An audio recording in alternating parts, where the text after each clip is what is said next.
Please note that the views expressed on this program are those of the individuals who speak them, and not necessarily those of Portsmouth Community Radio, its Board of Trustees, members, volunteers, or underwriters.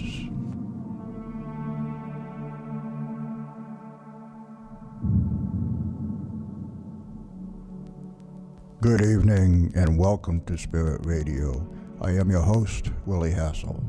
Along with my co-host, Lynne Nickerson, we will take you on a journey into the unknown where the paranormal becomes the normal. A journey to a world cloaked in darkness where reality becomes a thin veil. So sit back, relax, and join us as we venture into the shadows, the darkness, the unknown, and back.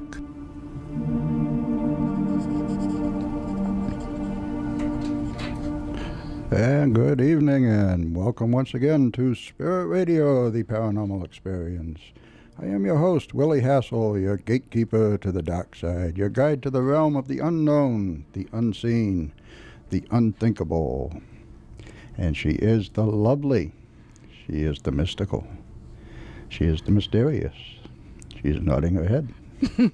She is here. She is here, yes, in body and spirit. Good evening, Lynne Nickerson. Good evening, Willy. How are you doing?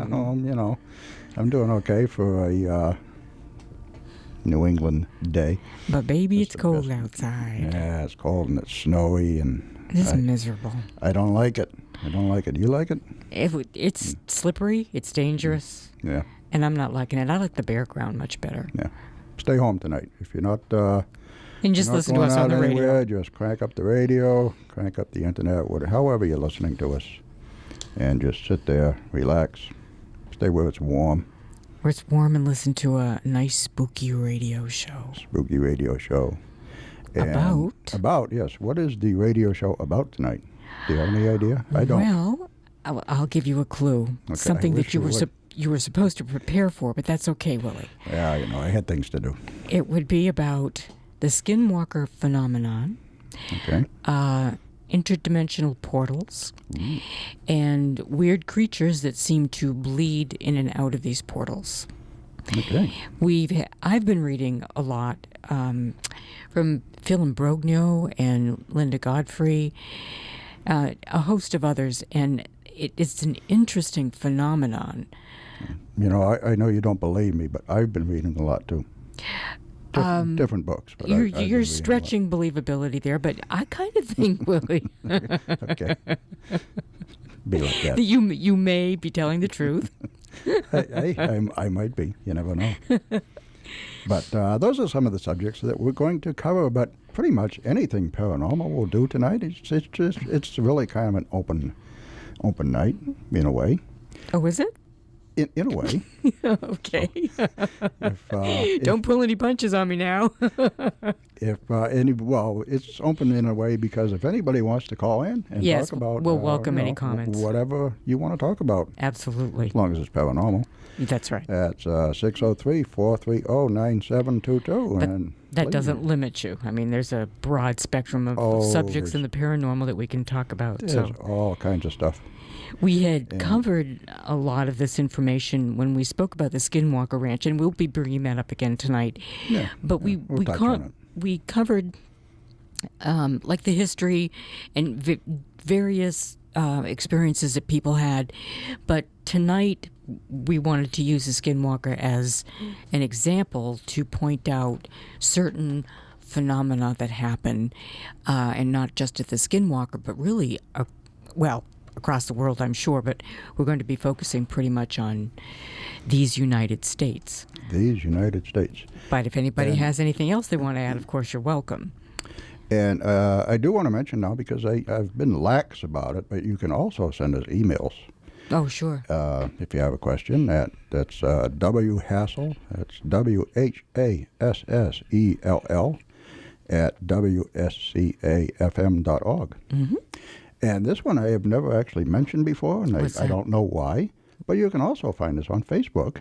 Oh, sure. We have a Spirit Radio, the Paranormal Experience Facebook page. So you can always go check that out. You can see, you can see videos and A lot of interesting stuff. And you can send us a message. That would be fun. Yeah. The number you can call is 603-430-9722 if you have anything you'd like to add as we bumble along here. But you bumble. I'm going to do a radio show. Oh, okay, fine. We both read a book this week called, what was it called? Lost on Skinwalker Ranch, which is written by Eric T. Retz, and it's Rhetts. And Eric was actually a security guard on the Skinwalker Ranch. Now, let me clarify that isn't his real name. It's kind of uncertain who wrote the book, or rather if the protagonist is actually Eric, and if Eric is a pseudonym. So we're not exactly who the security guard is, but the book is written by somebody by the name of Eric Retz. Now he chronicles the experiences that this security guard had, and it's absolutely amazing. His shift was 2 weeks on, 2 weeks off, and then 2 weeks on again. So he was there for 2 weeks. He took a 2-week vacation. He worked for another 2 weeks, and in that second set of 2 weeks, he had his experiences. Actually, it wasn't a vacation. On the opposite 2 weeks, he worked at that wasn't clear. Bigelow Space Center. Okay, so anyway, he was off the ranch. Off the ranch, yes. For 2 weeks, and then back on the ranch for 2 weeks. So when he was back for his second 2-week session is when he started experiencing some strange phenomenon. And boy, there are some strange things happening on that ranch, aren't there? Yeah. Hard to believe. I don't know. Well, part of me says, boy, I'd love to go there. I just think it's so creepy. Part of me says, I'm not too sure about that. Well, the Native Americans, who are very bright and astute about this sort of thing, they know enough to stay away. I know it. They won't go anywhere near the property, will they? And the tribes around there, it's the Ute and the Paiute that are in that immediate area. Did we mention where it is in northeastern Utah? We didn't mention it, but okay. Yeah. Isn't it Vernal, Utah? I think it's Vernal. It's out in the middle of nowhere, of the plains and the desert. So I think it's more in a county rather than in a town. But anyway. And we don't want to go through all the history of the ranch again, but just a brief history. Do you remember the name of the original people who lived there? Well, originally some people bought it in the 50s, and they lived there for a while. And then they had a lot of activity. Yes, they did, but that's sort of cloaked in secrecy. They kind of kept a low public profile. Right. And then the ranch was vacant for about 7 years, and then the Shermans bought it. And when they bought it, they got it for a good price, although it wasn't dirt cheap, but they got it for a good price. And it never occurred to them that it was strange to see bars on the windows of the house. All of the doors had deadbolts on them, and they had deadbolts inside and out. And there were like chain holes on the outside of the house, on both ends of the house for the guard dogs. And they were large chain holes. So they're wondering, what's this for, and who are they trying to keep out? And why did we get it so cheap? Well, it wasn't really cheap, but it was reasonable. It had sat vacant. They made that clear. It wasn't a freebie, but they thought it was a good deal, but they didn't question. So anyway, they had a lot of experiences on the ranch, which actually drove them out in, what was it, 18 months? 18 months. Yeah. And one of the things I wanted to mention that did happen to them when they first moved on the ranch, the whole family spotted this odd-looking wolf in the field that walked toward them. It was a very large wolf, and it had blue eyes. Blue eyes. Blue eyes, yeah. And it walked up to them, and actually Mr. Sherman petted it. I know, it just seemed like a pet. It seemed like a pet. Yeah. And the next thing they know, it attacks a calf, and they can't kill the wolf. He pumped all kinds of bullets into it, including a magnum, and the thing walked away. And it even blew flesh out of the animal, and it just walked away. They trailed it. They trailed it for a mile down by a creek where the sand was really soft, and the footprints just stopped in the middle of the creek, and the darn thing disappeared. which is a pretty common thing around there for footprints. Yeah. A lot of them strange-looking footprints, too. That just go nowhere. And they'll just suddenly, in the snow, fresh snow. Yeah. And there'll be footprints will just end. They don't turn around. They don't go back. They're just they like cross the river. zapped up. They disappear. It's very, very strange. It makes you wonder if they're not going into another portal, if they're still in this 3D world, then they would have had to completely change their molecular makeup, as in completely disintegrate and disappear. Yeah. Because something had to go somewhere. Something had to change. So Right. just exactly was it. So with this guy, I think his name, they called him Riley in the book. I'm I think not it was, sure. I forgot what because he's not mentioned again in the book, his name.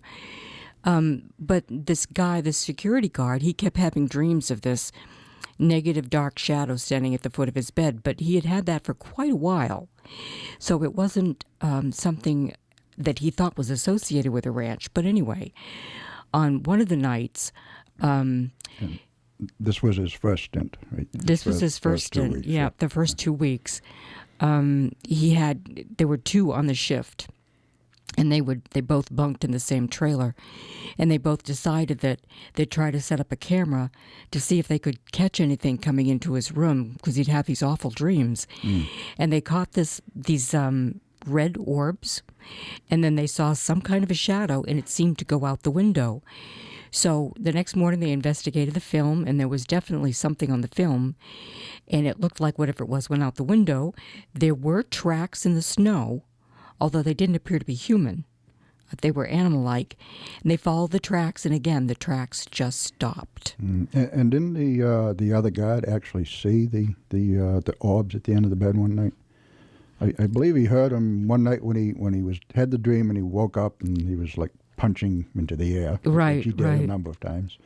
And the other guard heard him, came in to see what was going on, and I believe he said that at that point he actually saw the orbs kind of swirling around. He saw something, either that or shadow. I can't remember what it was, but he also saw both, yeah. something on the film when they played it back. Yeah. That was just really creepy. So then, these guys, now they're always together. They're always walking the same grounds, the same fields, the same creeks, and there are a couple of homesteads, and I think two of them are abandoned. It was like a family compound. One of them was livable, and the other two were abandoned. They were kind of like wrecked. So they would walk around and check these out too. And the only time that the guards really weren't anywhere on their post is when they got in the truck to go and get the change of guard. Yeah. So the rest of the time they were always together. Yeah. We probably should mention, like you said, there was 2 weeks on and 2 weeks off, then another two would come in Right. on the opposite weeks. And this was when Robert Bigelow from Bigelow Aerospace owned the ranch. And actually they were working for... They were working for Bigelow at this time. Yeah. For Bigelow, yeah. Because the Sherman family had left, they wanted out. Yeah. So Bigelow's interest in it was, I'm going to make a leap here and just kind of assume that it had something to do with interdimensional travel, extra interdimensional understanding. That's probably a pretty good leap. Yeah.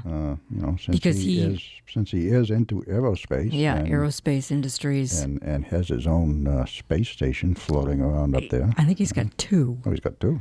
Yeah, so he's really into the science of space travel. So that was part of the intrigue in purchasing this ranch. But all the same, there were a lot of people coming around and trespassing, trying to catch sight of whatever, because there had been so much publicity. So they hired these security guards. So do you want to take over with what happened to this guard, Riley? Well, are we going to go back to his... after he finished his first 2 weeks at the ranch, he went back to Las Vegas and did his... he worked at Bigelow Aerospace on the opposite week. But he said nothing interesting happened there, so he didn't even mention it. But he lived actually in an apartment above his parents' house, just outside of Las Vegas. And one thing that happened to him is the night that he got back, he went down to the local bar and he was only going to have just one drink. That was it. And anyways, he knew the bartender well, and they were just kind of talking. And there was only a couple other people in the bar, and this I forget what the guy's name was. He was Native American. He came in, and he sat down. Curtis. Curtis. And he sat down right next to him, and he offered to buy him a drink, didn't he? I don't remember. Or he ordered a drink, and he paid the bartender, Ringo. Ringo was the bartender. That's right. He paid him with a $5 silver certificate. Yep. And the bartender said, "Do you really want to give this to me?" And this I think this is worth more than you think it is. And the guy pulled out a whole wad of them and said, "No, that's okay. Take it." And this was all kind of strange. And then at some point he gave Riley, the security guard, a it was a silver coin of some kind that was worth a lot of money. Yeah, a valuable silver coin, yeah. And he, somewhere in the conversation, he ended up asking Riley if he wanted to find a treasure and make a lot of money. And it kind of ends there and doesn't really say anything else about it until the very end of the story. Well, he was kind of interested in hiring Riley to help him I guess, carry this treasure back. He wasn't clear about it. Right. But he wanted to hire him and show him where there's a whole stash of these other coins. And Riley just kind of said he wasn't interested. And then, the point is that part of the story kind of got dropped right until the end of the book. That's true. There wasn't anything else said about it. But what I was going to bring up is while he was in Las Vegas, he continued to have the strange dreams in his apartment. Mm-hmm. And he was hearing noises in the apartment and seeing shadows. Constantly woken up. Yeah. And so anyway, 2 weeks later, he went back to the ranch. And they stay there on a 24-hour period for 2 weeks. So it's 2 weeks on, 2 weeks off at the ranch. Yeah. And he had quite an adventure, didn't he? Yes, he did. Yes, he did. Do you want to start it? Well, on one of their rounds, he was checking out the old homestead, and he heard some noise, and he felt movement, and here come two mangy-looking upright canids that kind of looked like upright wolves, and they had a hard time walking. They were very gangly. Their fur was matted, and at first he didn't feel threatened, but then he did, and they tried to corner him. But you're upright. Yeah, I still can't talk. Upright, by that you mean they were walking not on four legs like upright on two wolf, legs, but on their hind legs. Yeah, like a human. Yeah. Very unusual. So Riley is sort of forced to back up, and he backs up into the homestead. And, of course, there's no roof on it even. It's really just pretty much four walls. Yeah, actually, he shot them, too. He shot them. He fired some shots. I don't know if he hit them, but he doesn't. I don't think he knew. He said he did, yeah, but it had no effect.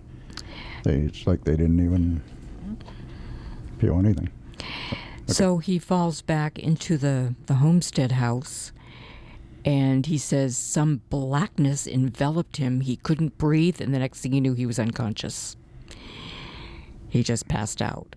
And then the next thing he knew, he was in a tunnel, a cave, like he was no longer in the homestead, right? He was in a tunnel. And it appeared to be amber, and the walls were all stone, and he started following the tunnel. I would have gone up. I wouldn't have gone down, because if you're in a tunnel, you're underground. So the way to the top would be up instead of down, but he went down. I don't know why he did that. He followed the tunnel down. It got narrower, smaller. It had a bend in it. Then there were these tiny little stairs he had to navigate. And then he finally finds his way outside. But in trying to navigate his way through it, he felt like he wasn't moving. He felt like in a dream state. Yeah, he said it was like there was no air, and he was breathing, but he really couldn't even feel himself breathing. And when he realized... He was walking, and it's like he was getting nowhere, like he was on a treadmill. like he was on a treadmill. So to get his bearings, he put his hand on the side of the wall and kept his hand as a guide on the wall as he walked down the tunnel. And then he finally found his way into this open area, which he interpreted as a canyon. The sky was yellow.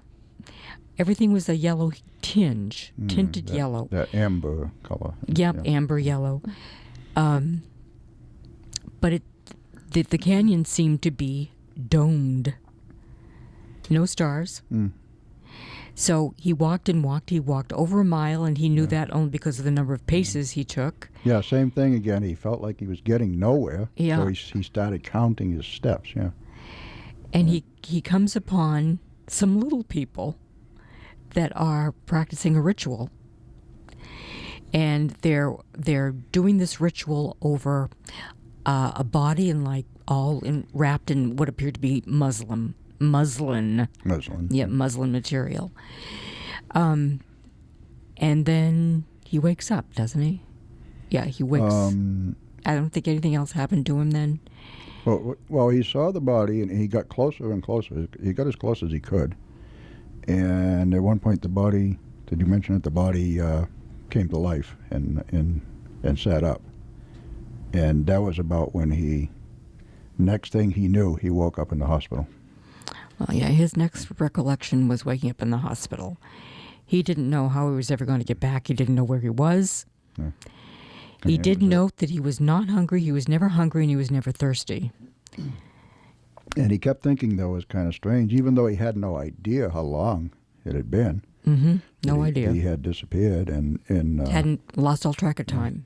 And the canyon that you said that he opened up into was like unreal.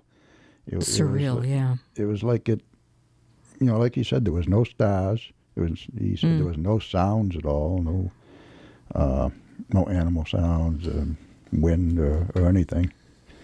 And he never got the almost sensation like walking in a vacuum. Yeah, that's kind of what it sounds like to me, I guess. So he winds up in the hospital bed. Yeah, and then he finds out that it's 80 hours later. He had been missing for 80 hours. That's 24, 48. That's 3 days and 8 hours. 3 days and 8 hours. Huh? A long time. I know it. And he had absolutely no idea. Yeah. Where he was. And so he got debriefed, and then they gave him like a little vacation, and they sent him home. And the strange part is that when they realized that he was missing, they knew he was in trouble because they had heard the gunshots. That's when they started investigating. When he shot the strange animals.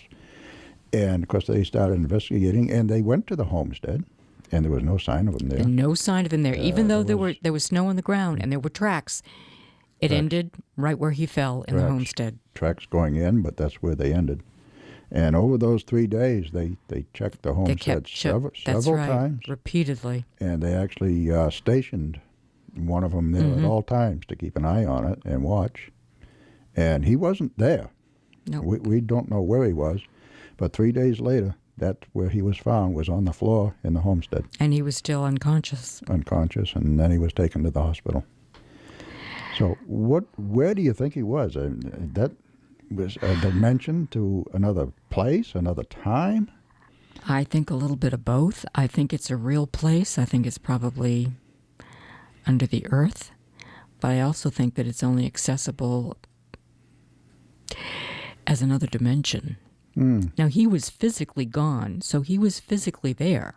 Exactly, yeah. He was physically gone, and he was physically there, yeah. Okay. Gone from the ranch, but physically on the ground. I understood that, yeah. Yeah.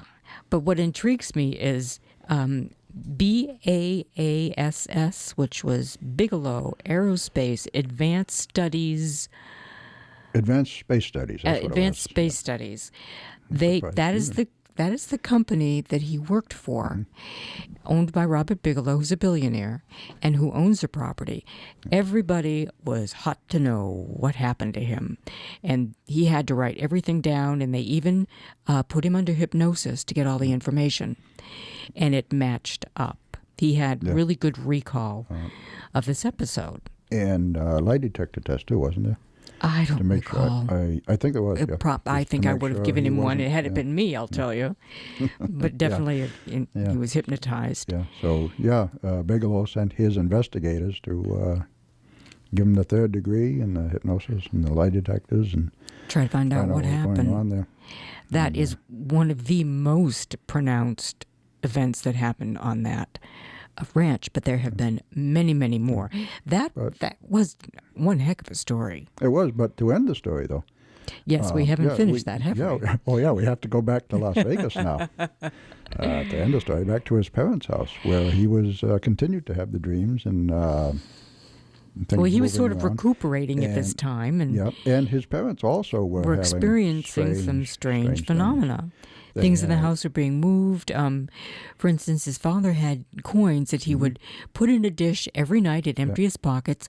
And on several mornings, they'd wake up, and the coins were lined up on the shelf of the hutch or shelving in a straight line in accordance to dates. Right.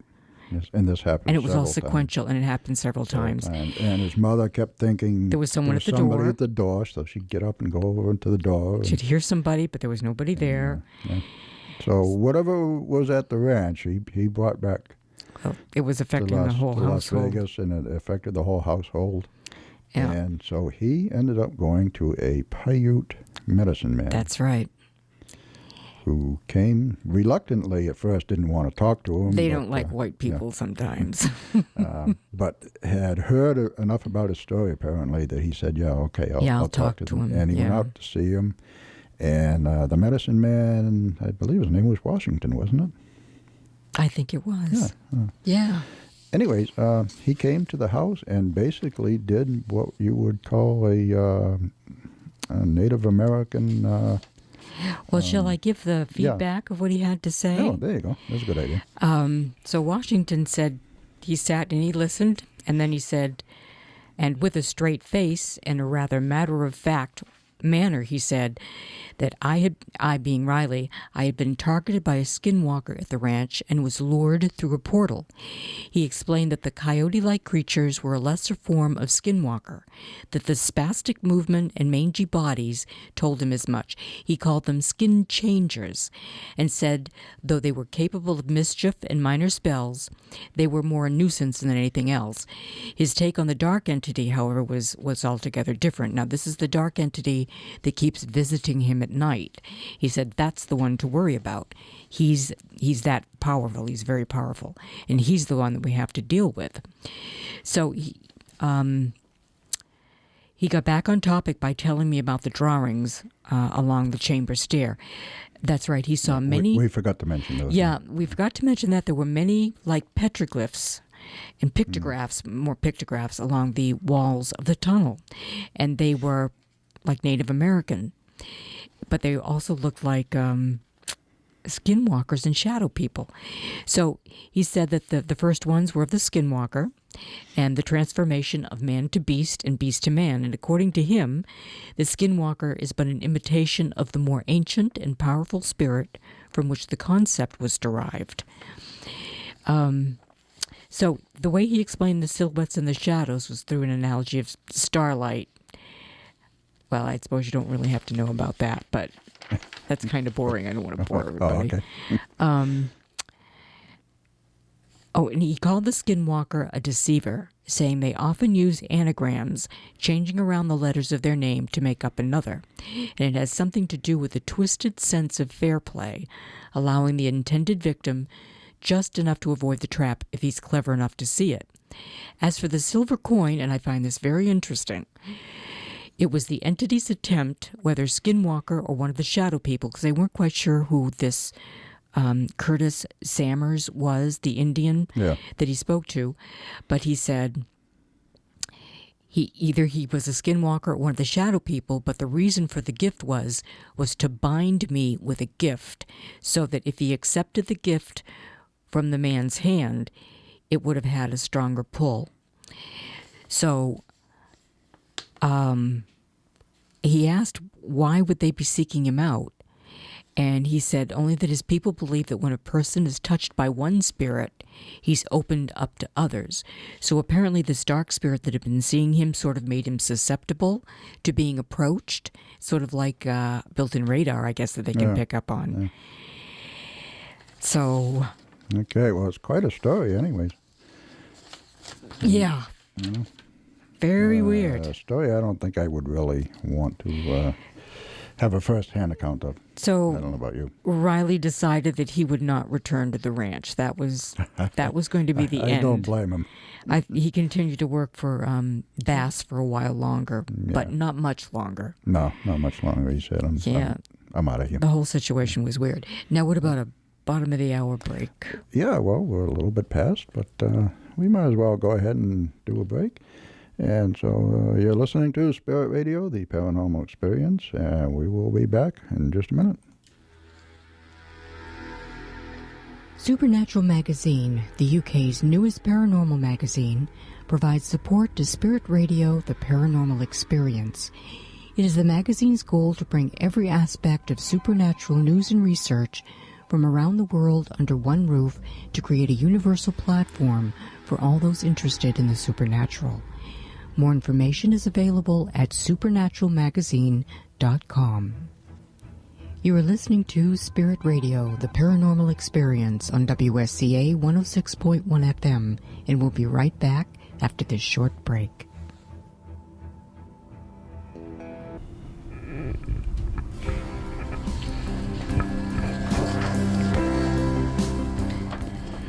Welcome back to Spirit Radio, the Paranormal Experience on WSCA 106.1 FM in Portsmouth's West End.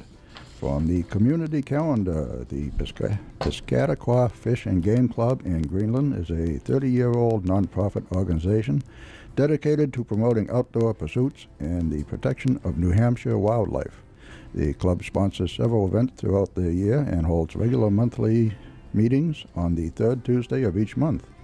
For details about membership, hunter safety courses, meeting schedules, and other events, information is online at piscataqua-club.org.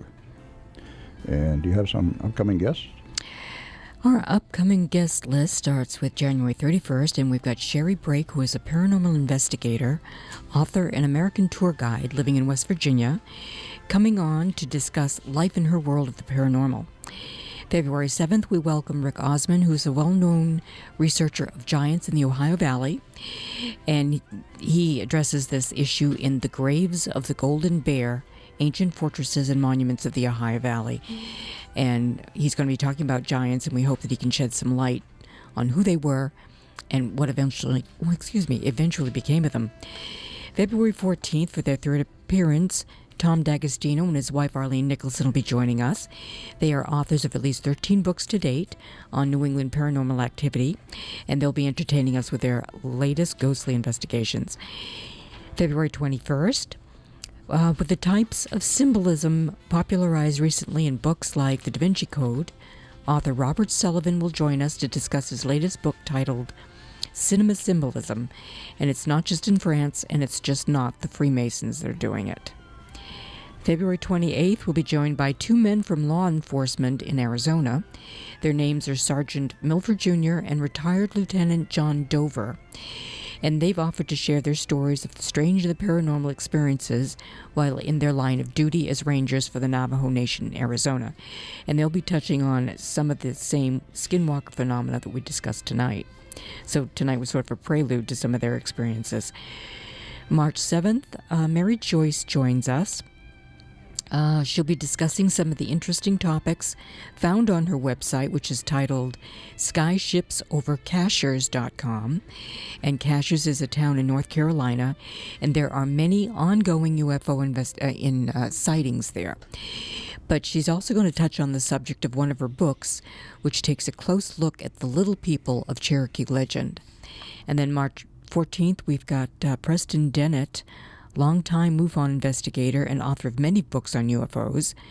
and he'll be making his third appearance here on Spirit Radio to more closely explore the UFO phenomenon as associated with New Mexico in particular, presented in his recent release, UFOs over New Mexico.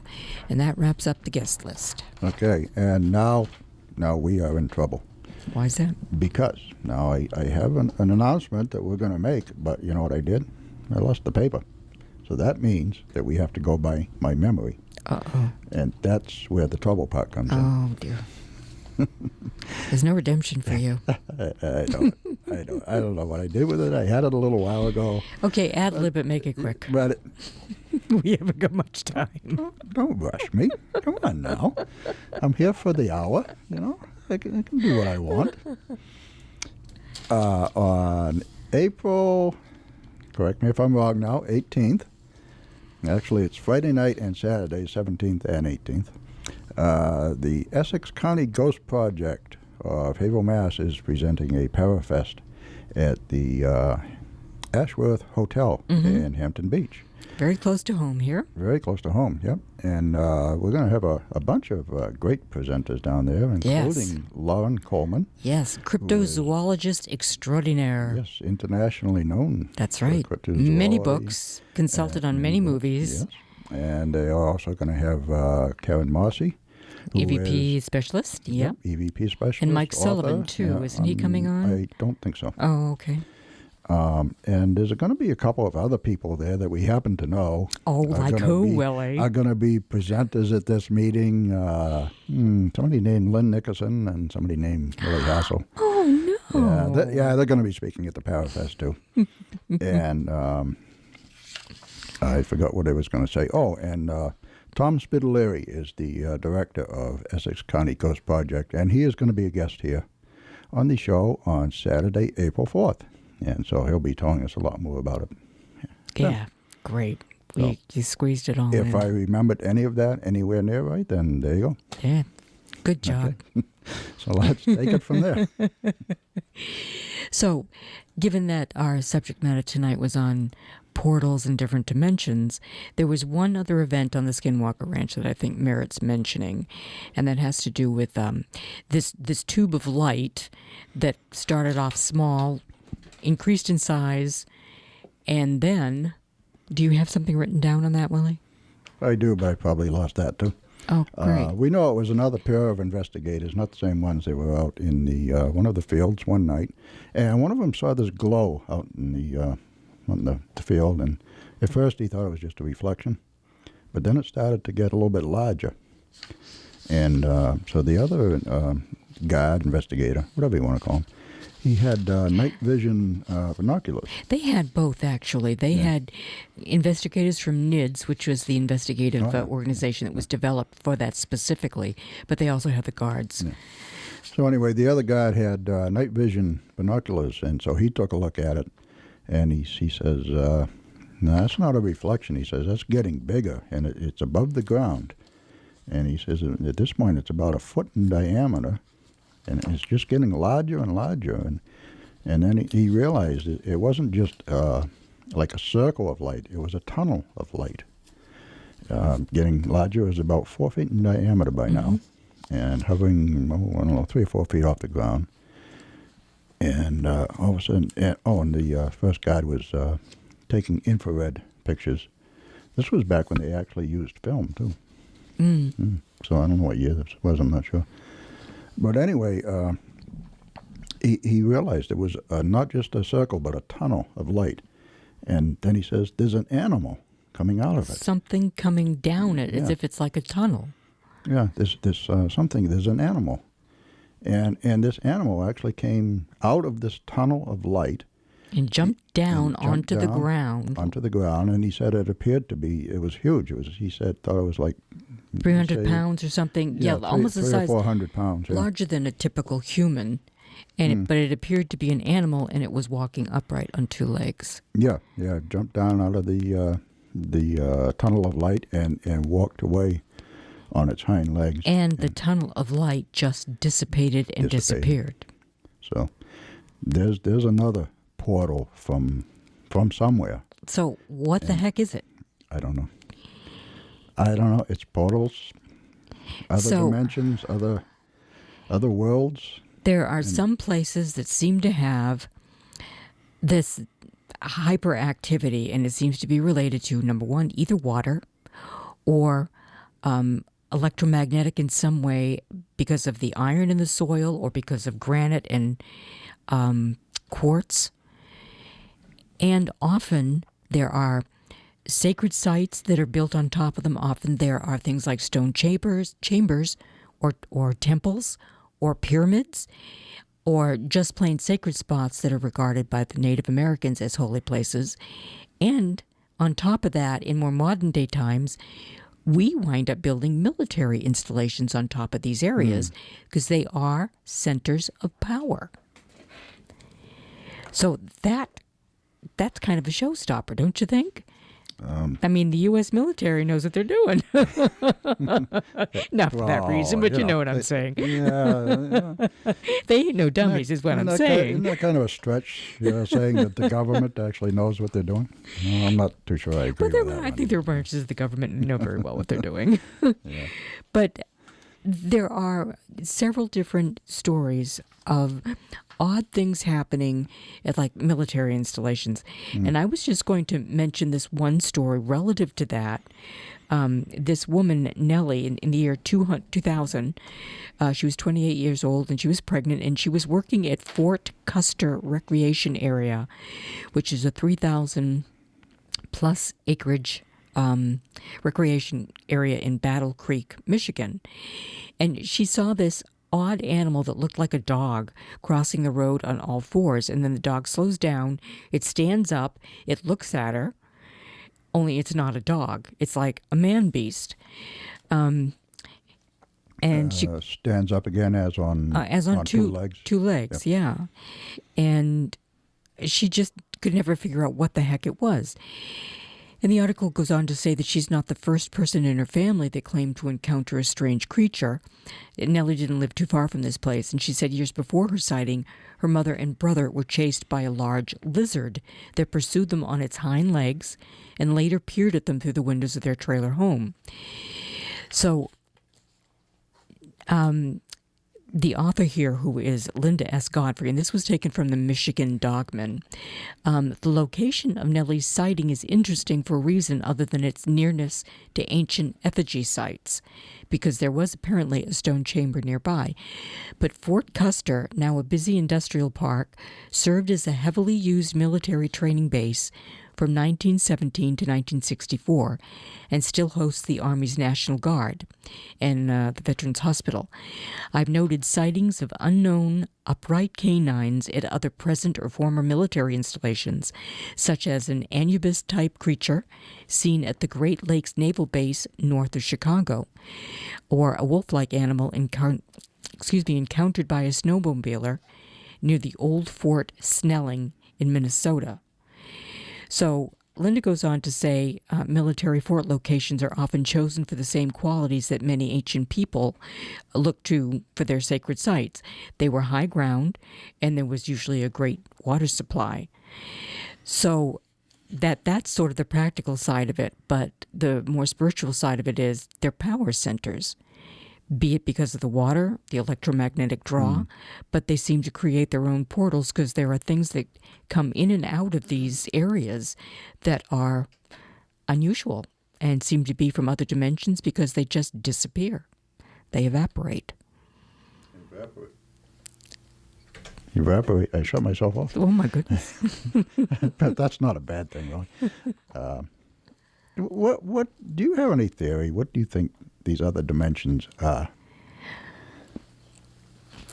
Not to put you on the spot, but I know you have an answer. So. I don't think there's a pat answer for this. I think some of them are gateways to other dimensions, be it contact with extraterrestrials, to contact them for crafts coming and going, for contacting the spirit world. You know, Riley that fell through that hole and into the tunnel, that place was not normal. No, definitely not. And given that he was gone for 3 days, didn't eat or sleep, and by the way, he lost at least 16 pounds. Yeah, that's right. Yeah. But he never got hungry or thirsty. There's an alternate dimensionality to this, and who knows where it's at, elsewhere, elsewhen. Yeah. Who knows exactly? Yeah. So portal, the dimensions, they could be in another place, or they could be in another time. Or they could be in another time. Yeah. Yeah. So it could be, another time, past or future? But they seem to be power centers and travel portholes to get from point A to B, but B may not be around here. Right. I actually, according to Paul's theory of multiverse, B could be right next to us, but in an entirely different universe. That is another aspect of portals, are the multiverses, because that's kind of where the portal will take you. That would be Paul Eno that we're referring to. That's right, Paul Eno. And his son Ben, and they have a radio show, and we've had them on here a couple of times. But Paul does talk about the multiverses, and he's talking about other universes that could happen simultaneously and parallel to ours. Yeah. And there may be just a slight change, whereas one person could be leading 1, 2, 3 lives to accomplish different tasks and be the same person but have a totally different path in life. So basically, isn't he saying, like, if somebody, you're in one universe or dimension, or whichever you want to call it, and maybe you come to a fork in the road.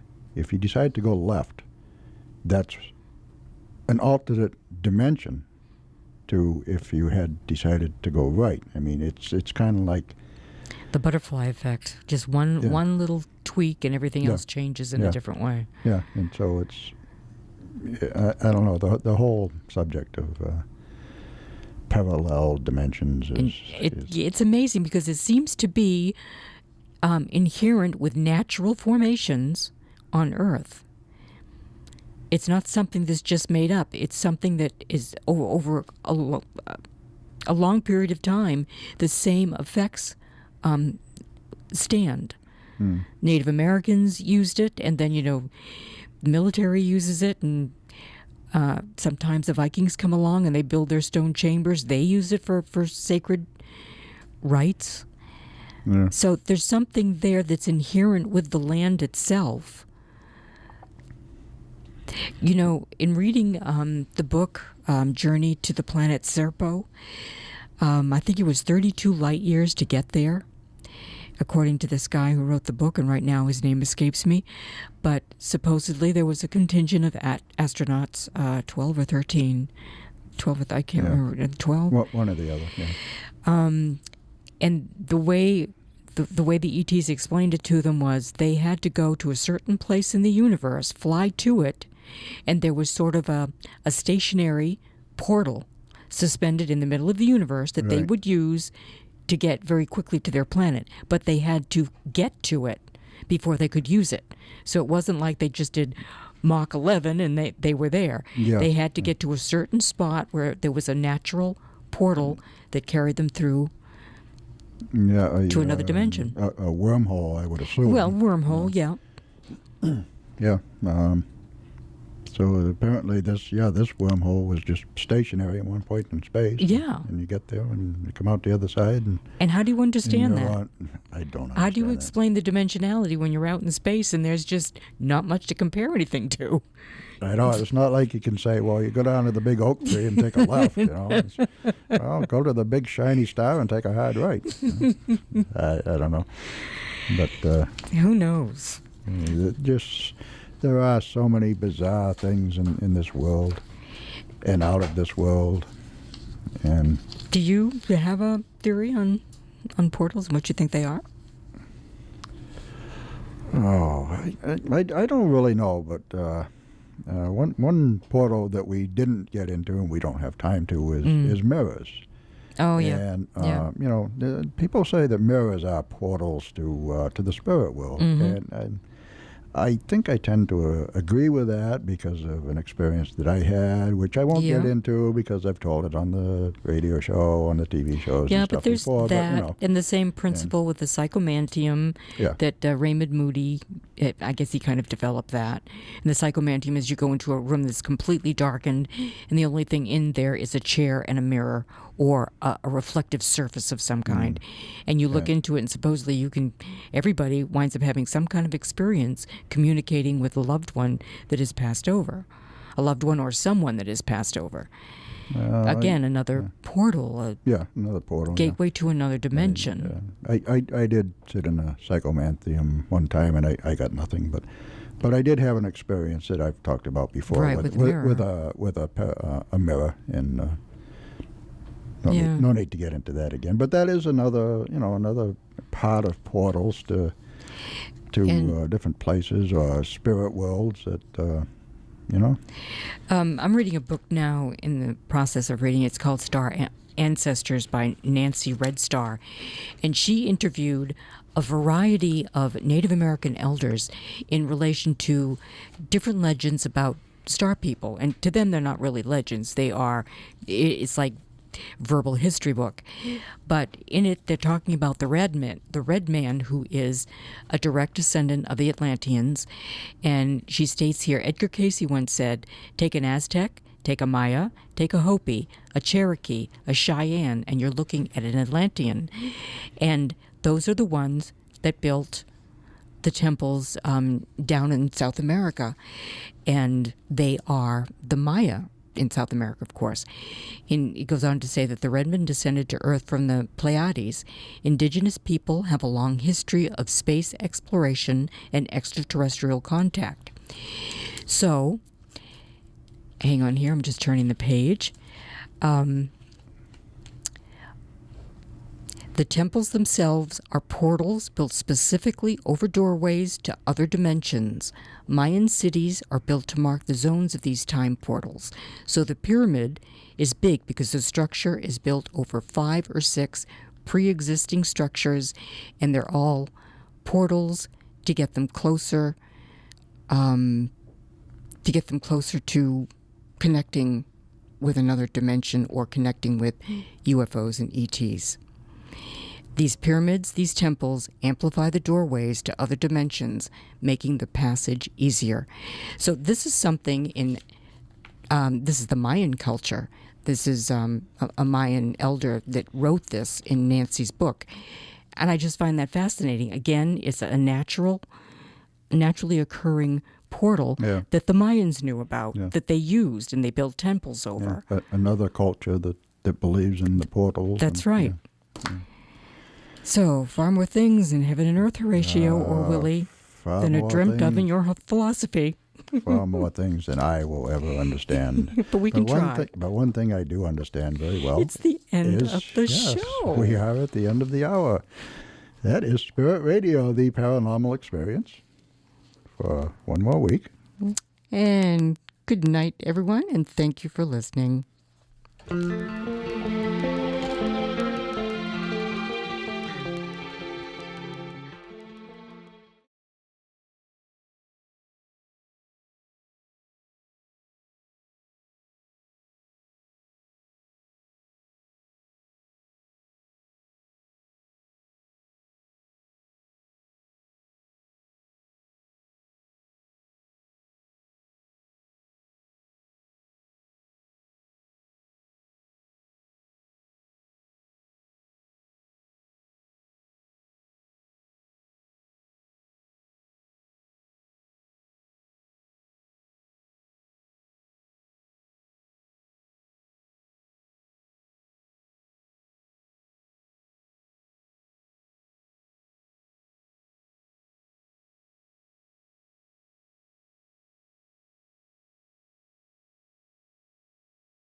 That's 3 days and 8 hours.